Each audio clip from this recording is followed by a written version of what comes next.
सहित समाज के सभी महापुरुषों के चरणों में कोटि कोटि नमन।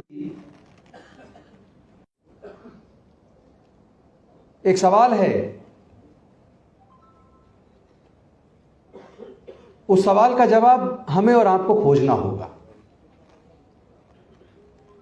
सवाल यह है कि डॉक्टर बाबा साहेब अंबेडकर जी ने अपने 4 बच्चे हमारे लिए गंवाए। माता रमाबाई को जवानी में हमारे लिए गंवा दिया और अपनी पूरी जिंदगी जलाकर हमारे जीवन में रोशनी दी। उन्होंने ऐसा क्यों किया? क्या जिस तरह की उम्मीद वो हमसे रखते थे, क्या हम लोग उन उम्मीदों पर खरे उतरे? क्या उन्होंने इसीलिए रिजर्वेशन की व्यवस्था की कि हमारे लोग पढ़ेंगे लिखेंगे, ब्यूरोक्रेट्स बनेंगे, प्रोफेसर्स बनेंगे, डॉक्टर इंजीनियर कलेक्टर बनेंगे, जज बनेंगे और बनने के बाद अपने परिवार तक सीमित रह जाएंगे? क्या उन्होंने इसीलिए राजनीति में रिप्रेजेंटेशन की व्यवस्था की थी कि हमारे लोग ग्राम पंचायत के प्रधान, जिला पंचायत, विधानसभा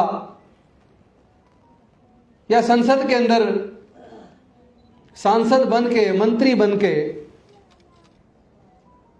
और केवल मौज मस्ती में लग जाएंगे? यह रिप्रेजेंटेशन तो इसलिए दिया था कि हमारे लोग समाज के दुख तकलीफ को और उनके हक और अधिकार के लिए संसद के अंदर और विधानसभाओं के अंदर लड़ेंगे। लेकिन क्या यह जिम्मेदारी हमारे पब्लिक रिप्रेजेंटेटिव्स ने पूरी की? जो रिप्रेजेंटेशन हमें दिया वो एक जिम्मेदारी थी, एक दायित्व था। क्या हम लोगों ने उस दायित्व को निभाया? यह सवाल हमें अपने से पूछना चाहिए। उन्होंने जो जाति तोड़क मंडल के सामने 1935 का जो भाषण लिखा, जिसमें आयोजक कुछ परिवर्तन करवाना चाहते थे,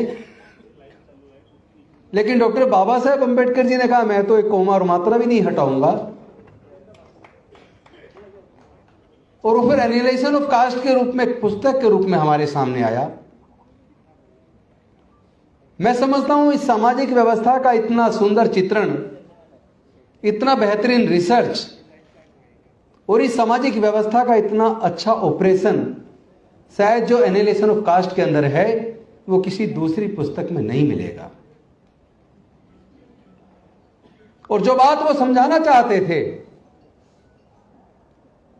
वो बात उन लोगों ने तो समझ ली जिन्होंने उस सामाजिक व्यवस्था का निर्माण किया, लेकिन वो बात उन लोगों ने नहीं समझी जिनको वो समझाना चाहते थे। वो लोगों को बताना चाहते थे कि तुम देश में 88% होने के बावजूद हजारों साल से गुलाम क्यों रहे, उसके कारण क्या है। उस कारण को समझाने का उन्होंने प्रयास किया और उस बीमारी का इलाज करने का प्रयास किया।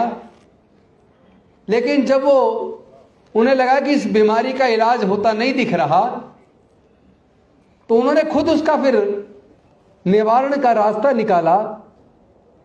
और वो रास्ता था कि जब तक जातियां जिंदा रहेंगी तब तक जातिगत उत्पीड़न भी जिंदा रहेगा। हम लोग अगर जातियों को जिंदा रखेंगे तो हम लोग जातिगत उत्पीड़न को जिंदा रखने के जिम्मेदार होंगे।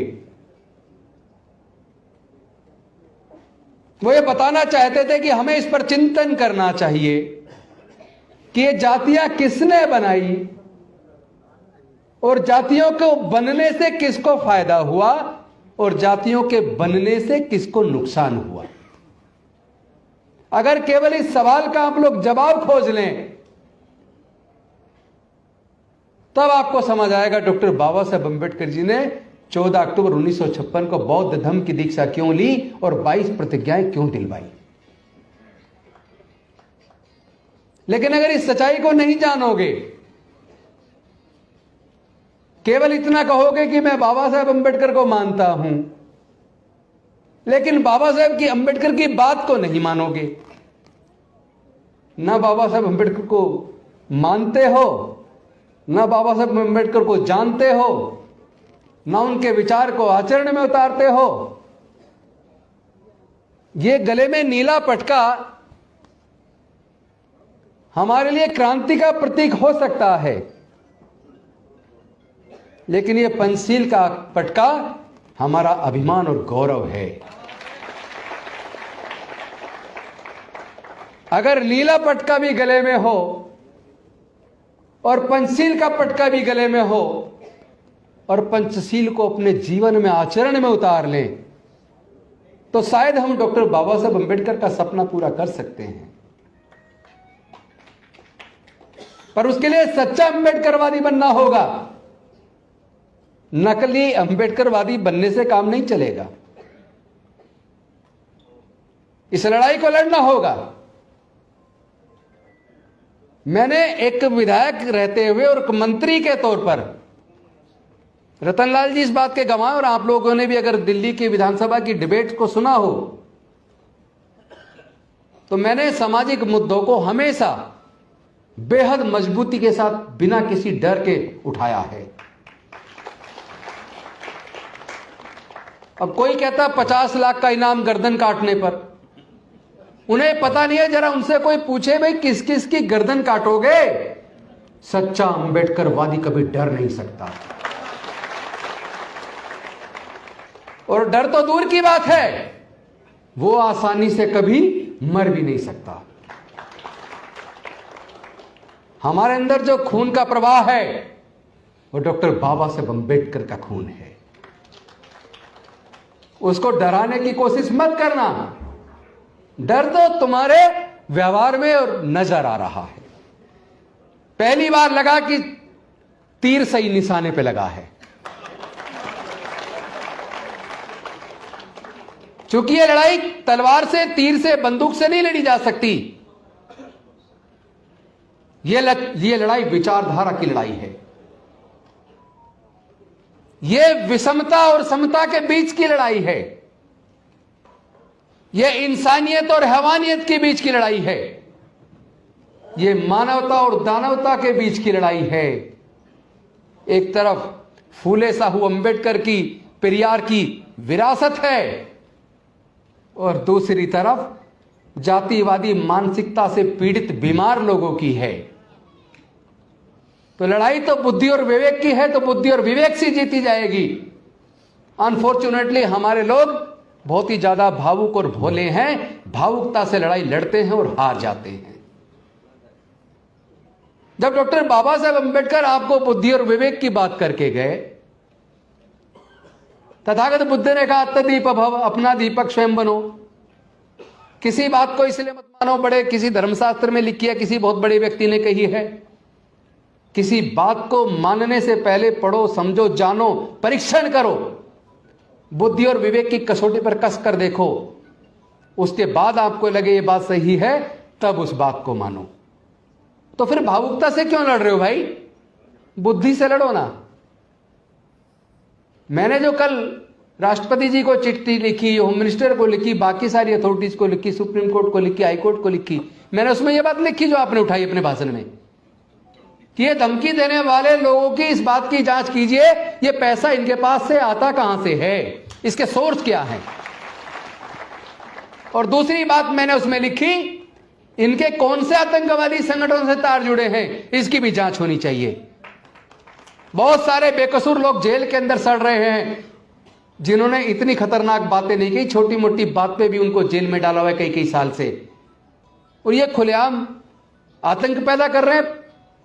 ये कैसे सोच लेते हैं कि डॉक्टर बाबा साहब अम्बेडकर के मानने वाले लोग आतंकित हो जाएंगे, डर जाएंगे? अरे हम डरने वाले लोग नहीं है, ये तुम्हारा डर है जो ये बोल रहा है। हम लड़ेंगे, हम जीतेंगे। इस लड़ाई में अगर कोई बाधा है तो इस लड़ाई की बाधा वो लोग नहीं है जिन्होंने जातिवादी वर्णवादी व्यवस्था को बनाया। इस लड़ाई में अगर कोई बाधा है तो हमारे अपने समाज के लोग हैं। मैं स्पष्ट कह देना चाहता हूं, जाति उन्होंने बनाई, जाति से उन्हें फायदा हुआ, वो जाति को जिंदा रखना चाहते हैं। हमें हजारों जातियों में बांट दिया और हम भी जाति को जिंदा रखे हुए हैं। जातियों को बनाए रखोगे तो फिर जीतोगे कैसे? अरे आपको अगर मेरे शब्दों में जरा सा भी झूठ नजर आए तो राजेंद्र गौतम की गर्दन काट देना। जितने दलित बहुजन है, जरा सबके ब्लड के नमूने लेकर अच्छी से अच्छी लैब में जांच करा लो तो डीएनए से पता लगेगा हमारा खून एक है। अगर हमारा खून एक है तो फिर आपस में रोटी बेटी का रिश्ता करने में दिक्कत क्यों है?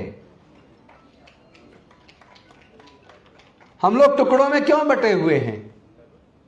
अपनी लड़ाई को टुकड़ों में क्यों लड़ रहे हैं? अगर एकजुट हो गए तो लड़ने की जरूरत ही नहीं पड़ेगी। यह उनका डर है, उन्हें लग रहा है कि वो अल्पमत में आ जाएंगे अगर सारे बहुजन बौद्ध हो गए। तो मैं उनको कह देना चाहता हूं, या तो तुम जाति उन्मूलन के लिए हमारे साथ आकर जातियों को खत्म कर दो, वरना पूरा का पूरा भारत बौद्ध में बनेगा। तुम रोक नहीं पाओगे। तुम एक को मार लोगे, दो को मार लोगे, 10 को मार लोगे। तुम मारते मारते तुम्हारी पीढ़ियां खत्म हो जाएंगी और भारत बुद्ध की ओर चल पड़ा है। हम लोग कोई कमजोर लोग नहीं हैं। हमारे महापुरुषों ने पूरे जीवन मेहनत से खाया है और तुम लोगों में से ज्यादातर ने हमारी मेहनत का चुरा के छीन के खाया है। तो ये डराने की कार्रवाई, ये डराने की भाषा बोलना बंद करो। ये भाषा बताती है कि तुम डर गए हो, क्योंकि तुम्हें अब लग गया है कि अब भारत और बहुजन बुद्ध की ओर चल पड़ा है। तो बुद्ध तो बनेंगे, बौद्ध तो हम बनेंगे। हर वो व्यक्ति जो अपने जीवन के फैसले बुद्धि और विवेक से ले, जो अपना अच्छा बुरा सोच समझ के अपने जीवन के फैसले ले, मेरा मानना है वो हर व्यक्ति बौद्ध है। जिसके मन में करुणा है, समता, स्वतंत्रता, बंधुता और न्याय, प्रज्ञाशील, करुणा, मैत्री है, वो व्यक्ति बहुत ताकतवर होता है। गाली गलौज करने वाला आदमी, धमकी देने वाला आदमी बेहद कमजोर, डरपोक और कायर होता है। हमारे लोग डरपोक और कायर नहीं है। जो लोग 16-16 घंटे काम करके, मेहनत मशक्कत करके, हजारों साल की गुलामी के जंजीरों को तोड़कर यहां तक पहुंचे हैं, वो लोग डरेंगे नहीं।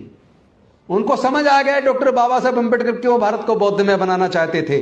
उनको समझ आ गया है कि जिस प्रकार एक व्यक्ति अगर बीमार हो जाए और पता चले कि उसने गंदा पानी पिया जिसकी वजह से उसको पेट में इंफेक्शन हो गया, तो वो गंदा पानी पीना छोड़ देगा, दवाई लेगा और ठीक हो जाएगा। लेकिन अगर कोई व्यक्ति ये जान ले कि जिस पानी को, गंदे पानी को पीने से बीमार हुआ है, वो दवाई भी ले और गंदा पानी पीना ना छोड़े, तो क्या वो ठीक हो जाएगा? नहीं होगा ना। तो समझ लो हमारी बीमारी का कारण ये जातियां हैं। हम उत्पीड़न से छुटकारा भी चाहते हैं और जाति भी नहीं छोड़ना चाहते, तो कभी छुटकारा मिलने वाला नहीं है। जिस प्रकार अनेकों नदियां अलग अलग नाम से जानी जाती हैं, लेकिन समुद्र में गिरने के बाद अपनी पहचान खो देती हैं और सागर कहलाती हैं, समुद्र कहलाती हैं, उसी प्रकार हमें जो जातियां कुदरत ने नहीं बनाई, क्योंकि पूरे दुनिया के अंदर किसी देश में जाति नहीं है, जाति केवल भारत में है। यह वर्ण व्यवस्था केवल भारत में है। कोई आदमी गंभीर रूप से बीमार हो जाए और डॉक्टर कहे कि भी तुम्हारा बड़ा ऑपरेशन होना है, 10 यूनिट ब्लड चाहिए, आपकी जान तब बचेगी बड़े ऑपरेशन से, लेकिन 10 यूनिट ब्लड का इंतजाम करो।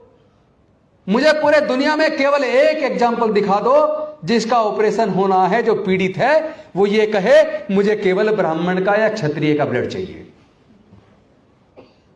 तो जब जान बचानी है तब तो ब्लड चाहिए, तब ब्राह्मण का, क्षत्रिय का, हिंदू मुस्लिम का, सिख का ब्लड नहीं चाहिए, इंसान का ब्लड चाहिए ना, क्योंकि जानवर का ब्लड इंसान को चढ़ नहीं सकता। इसका मतलब कुदरत ने तो सबको इंसान बनाया और चालाक इंसानों ने हमें हजारों जातियों में बांट दिया। वो चालाक लोग आज भी अपनी चालाकी कर रहे हैं। हम लोग बेवकूफ हैं जो उनकी चालाकी में फंसे हुए हैं। हम लोग हैं जो आपस में रोटी बेटी का रिश्ता करने के बजाय इन जातियों को जिंदा रखे हुए हैं। और हम में से वो लोग और भी ज्यादा बेवकूफ हैं जो अपने गांव के सामने बोर्ड लगाएं, अपनी गाड़ी पे लिखें द ग्रेट चमार, the great Mahar, the great Valmiki. अरे जाति ग्रेट कब से हो गई भाई? विचारधारा ग्रेट होती है, जाति वाति कुछ नहीं है। इसलिए जातियों को छोड़ दो, समाज को जोड़ दो। हमने नारा दिया मिशन जय भीम के माध्यम से, जाति छोड़ो समाज जोड़ो, बौद्ध धर्म की क्या पहचान, मानव मानव एक समान। और मेरे सामने विकल्प दो में से एक था। रतनलाल जी घर पे बैठे हुए थे, कई सारे भाई लोग बैठे चर्चा कर रहे थे। किसी मुद्दे पर हमारे विचार में थोड़ा सा मतभेद भी था, लेकिन जब बुद्ध ने कहा बुद्धि और विवेक से फैसले लो, तो हमने बुद्धि और विवेक का इस्तेमाल किया। नजरिया अलग हो सकता है, 7 जज कहते और 6 कहते हैं ये होना चाहिए, 7 का मान लिया जाता है, 6 का नहीं माना जाता। लेकिन दोनों अपने जजमेंट के लिए रीजनिंग देते हैं। Being an advocate I know it. दोनों पक्ष के जजेस अपने अपने जजमेंट के फेवर में लॉजिक देते हैं, रीजनिंग देते हैं। तो रीजनिंग अपनी अपनी है। मुझे दो में से एक बात चुननी थी, या तो मैं अपने समाज के हक अधिकार की लड़ाई को लड़ने के लिए डॉक्टर बाबा साहब अम्बेडकर के रास्ते पे चलूं, या फिर मैं जैसे लोग जिंदगी भर मंत्री बने रहते आए तो मैं भी फिर मंत्री बना रहूं। मुझे लगा कि मुझे अपने समाज के हक अधिकार की लड़ाई को लड़ने के लिए डॉक्टर बाबा साहब अम्बेडकर के रास्ते पे चलना चाहिए, इसलिए मैंने वो रास्ता चुना,